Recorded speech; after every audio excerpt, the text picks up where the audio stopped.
Walking with assurance, Sarksyan put accusations behind him as he cast his ballot in Yerevan. The Kremlin-backed candidate seeking a second term says his priority will be improving the army's combat capabilities. I have voted for Armenia's future, for the well-being of Armenia, for the security of the country and our families. But his closest challenger, Rafi Hovhannisyan, says Sarksyan's government has embezzled billions of dollars from the state budget, created a monopoly of power, and failed to solve the country's security issues.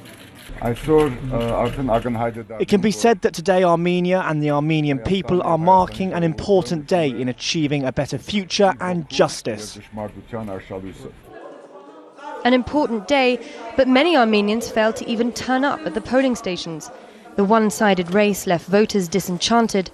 The people who did cast their ballots had high hopes. I chose someone who is reliable and good for the future of our country. I chose the current president.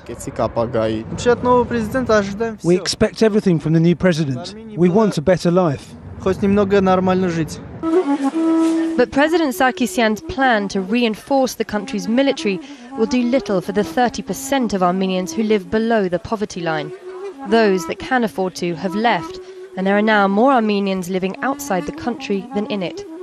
But for analysts, there's an even bigger challenge. Good governance, which has solely been lacking in this country.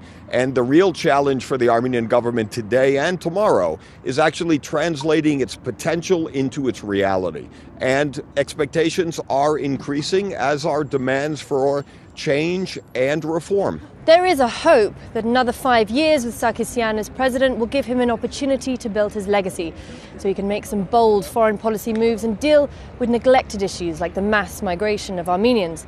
But that hope is faint. Charlie Angela, Al Jazeera, Yerevan.